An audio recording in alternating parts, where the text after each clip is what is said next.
Namo tassa bhagavato arahato samma sambuddhassa. Namo tassa bhagavato arahato samma sambuddhassa. Namo tassa bhagavato arahato samma sambuddhassa. Sadhu, sadhu, sadhu. One day we all have to leave this planet.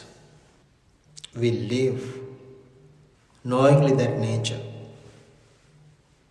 None of us is capable of escaping from that nature.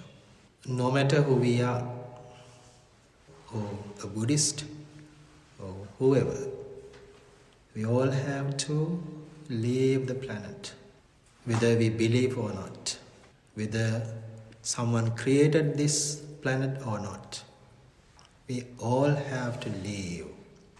There's a story behind this nature. A family was living in the Buddha's time, and one day then father and the son, actually they are farmers, to prepare their field, father and the son left the field early in the morning, and they asked the mother, the wife, to bring lunch to them. While they were working on the field, the son was bitten by a snake, and the father noticed it.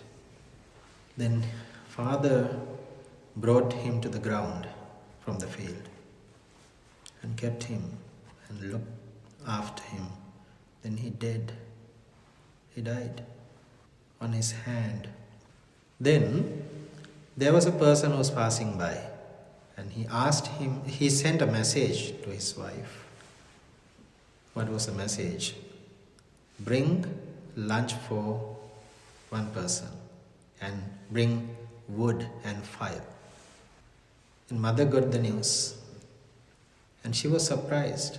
They were working at the field. Why is he asking for woods and fire? And there are two people are working, but now he's asking lunch for one person. Anyway, then she got the message and she did as he said. When she reached the field, she noticed that what had happened. She fed her husband, and they both together set the fire and kept the body and cremated. While that was happening, an old man was passing by. He stopped there and asked them, "What are you doing?" They said, "Our only child, only son passed away. Now we are cremating him." Then that old man asked, "Don't you cry? Don't you worry?" They asked, "For what? For what we are crying for? For what we should be worried?"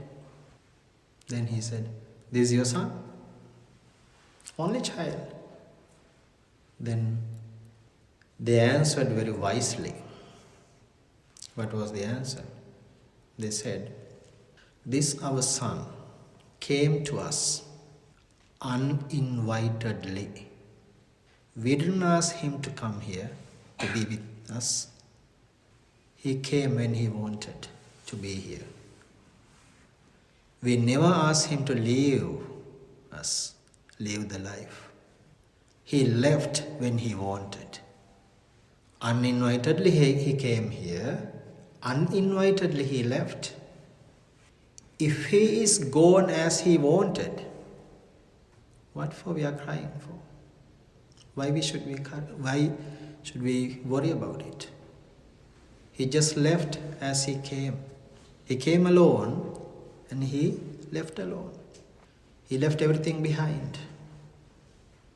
Then the old man was shocked with that wise answer. Same thing had happened to you and will happen to us. Nothing other than that. Despite of our race, color, ethnicity, religion, whatever. So therefore, this is the nature, and then we need to understand as it is. That understanding will help us to reduce the sorrow and the lamentation and the worries. Interesting thing is, with these kind of situations, we know things are happening to us. Exactly, we know. And this is not new to us. This is not something spontaneous to us. We know the whole world is in turmoil. But how that becomes a difficult situation, how that type of conditions is intolerable, that because of the understanding. As long as we understand the condition and things as it is, as they are, that we call wisdom, and then we can easily manage it, easily handle it. Unless we live with sadness and sorrow and lamentation for a while. Sometimes in our culture, I don't know whether you have or not this experience, but back in Sri Lanka, if you do not cry at the funeral, scream at the funeral, people guess that you are not fully supportive for your parents. That's how they imagine. But what I like it here, we don't want to perform that type of actions. Things happen, and we just accept it. We know there's a sadness. There's a sadness, but as understanding people, we have to face to the condition.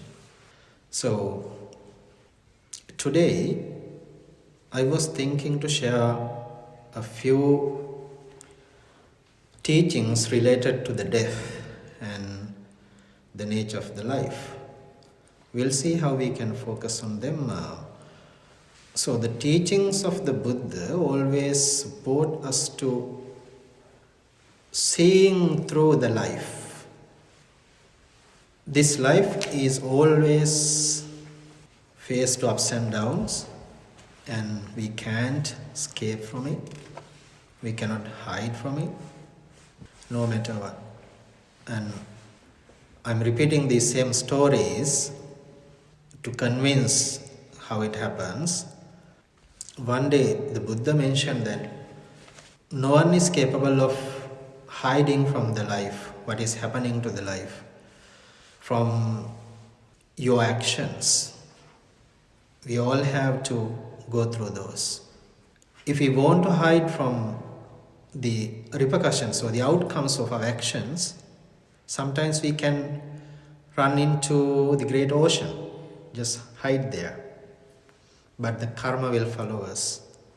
And we can just run into the sky. And then karma will follow. And then we can hide into a mountain cliff. Still that follow. Still that follow us.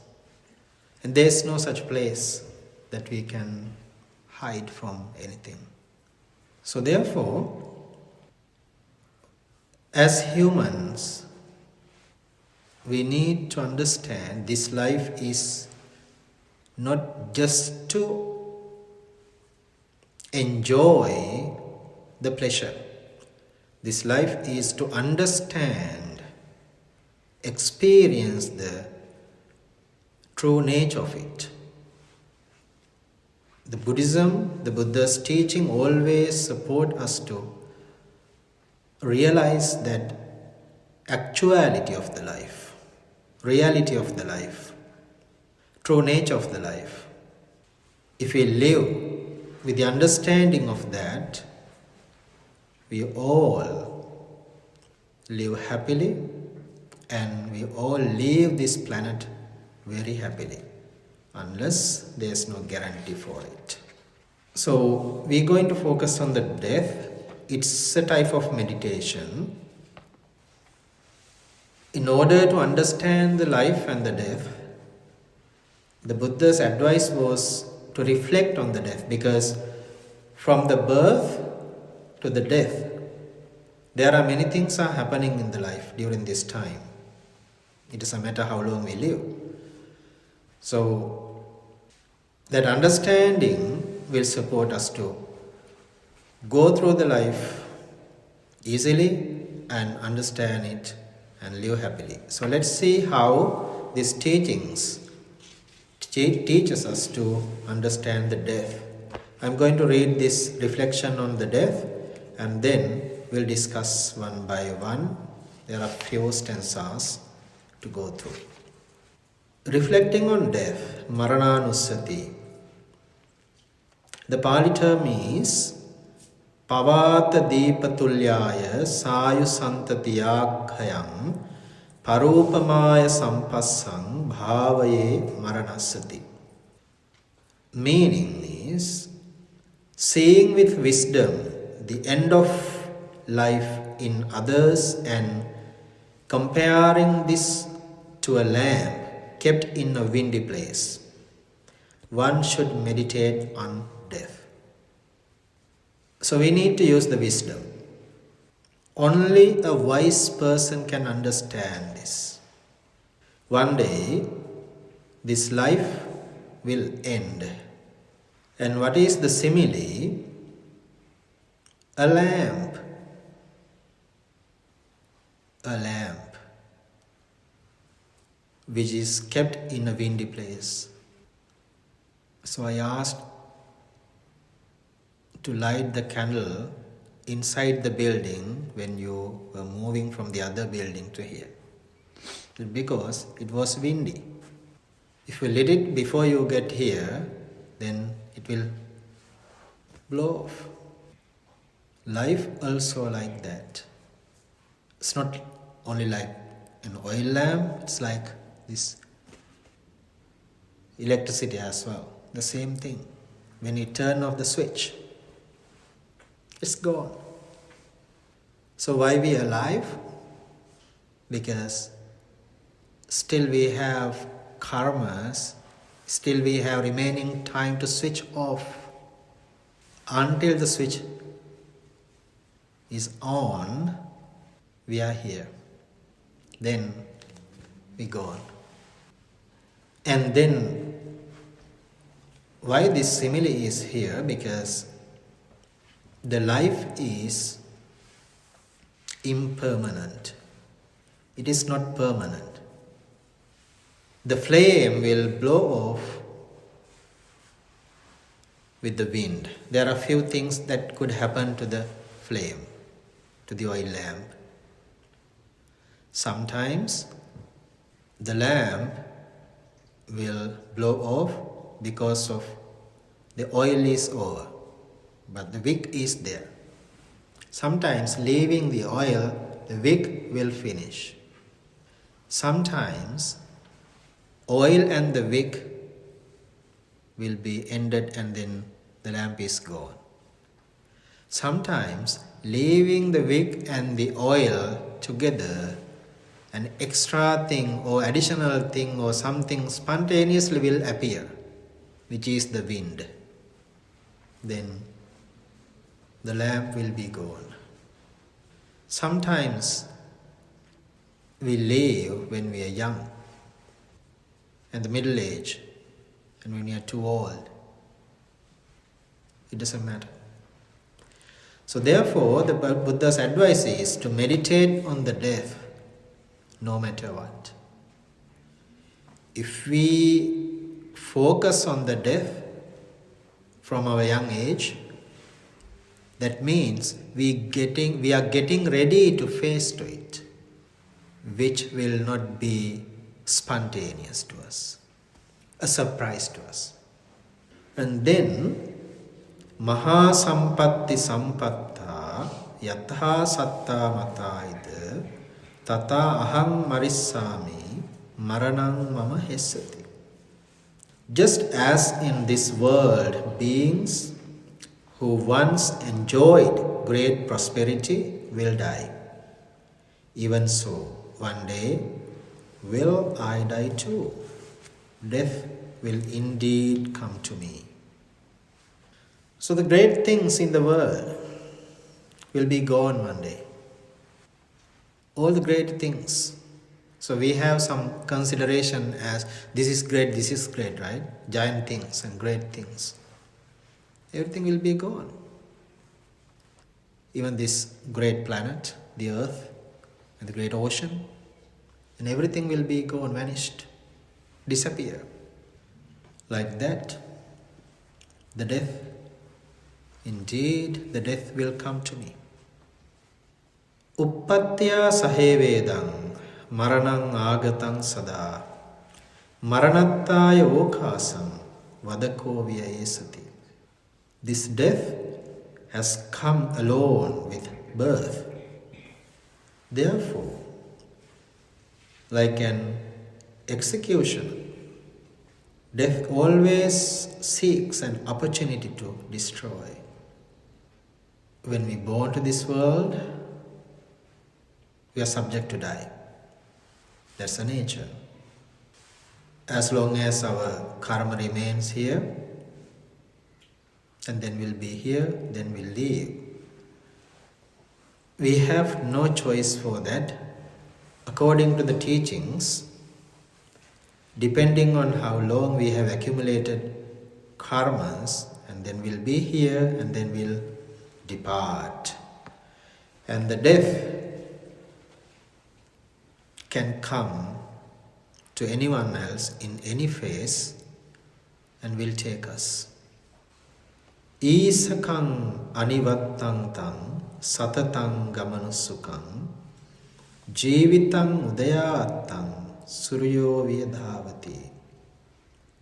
Life, without halting for a moment and ever keen on moving, runs like the sun that hastens to set after it has risen.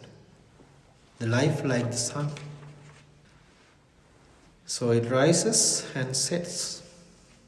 Sun rises from the east, sun sets from the west. The life also the same. That will remain until the fuel is available. Vijju puppulosava jalaraji parikkayam ghatakova riputasya sabbatta pyavaryo. This life comes to an end like a streak of lightning, a bubble of water, a dewdrop on a leaf, or a line drawn on water which can never remain. That is the exact nature of the life. It's like lightning, just appears and disappears. It's like a bubble of water, never remains. And you know the lotus leaf, right? It's kind of laminated. The lotus leaf never keeps the water. It just wash away and push it away. And we can draw lines on the water, but it never remains there. When we start to draw it, and we'll see it. When we end the line, the beginning is gone already. That's the nature. Swayasattama punyiddi buddhi buddhi jinadvayam ghatesi maranam kippam khatu madisake kata. If death could come in an instant to the Buddhas endowed with great glory, prowess, merits, supernormal powers and wisdom, what can be said of me? The Buddha is the person who became deathless. What's the meaning of deathless? He enlightened himself. There is no more death. Why there is no more death for him? Because there is no birth. There is no birth. He has stopped his rebirth, cycle of rebirth. And if there are no birth coming back, to the cycle, there's nothing to die. As long as there's a birth, there is something to die or live. So therefore, the Buddha, who had the great glory and the wisdom and power, he completed the journey and he also died. Pacchayanancha vekalya bahirajjattu paddava maramorang nimesapi maramano anukkananti. Dying every instant, I should die within the twinkling of an eye. For want of food, through internal ailments or through external injuries. It makes sense what will happen to us. The Buddha has said, the effort must be made today. The effort must be made today. Who knows? Death may come tomorrow. When the death is ready to take us, we can't make an agreement with Mara saying that, hey, just wait. I wasn't able to accumulate things, merits or whatever, and I need more time. There's no such agreement. The Mara will take us. That's the nature. So therefore, we need to understand this is the nature, and we all are familiar with that. So why we discuss and why we reflect on this and why we focus on these teachings, that because to understand the life, it is not to keep sorrowing and lamenting all the time and just reflecting on I'm dying and I'm dying. It's not for that. It is to realize the life. It is to live happily with the understanding of the life. Just imagine that if we do not know something will happen to us, then we have endless expectations which we never can reach. And we dream endlessly. We never can be happy. That because our endless expectations of the life. If we know things could be changed, then we know how to face to the life. And if we reflect on death, it is to encourage ourselves to do good things, without hesitating, because when we reflect on death, when we focus on that, we know we don't have much time, and then we rush to do good things. Otherwise, we'll just enjoy the life without understanding. So this helps to understand the life and enjoy simultaneously without any hassle. And we should not forget about that the entire life, entire journey that we have come alone in this life was a lesson for us. This life is a lesson. This planet, this life is a school for us. It teaches lessons in every moment. Everything, each and everything which happens in the life is a lesson. We all are schooling, we get experience, and we learn things from the nature.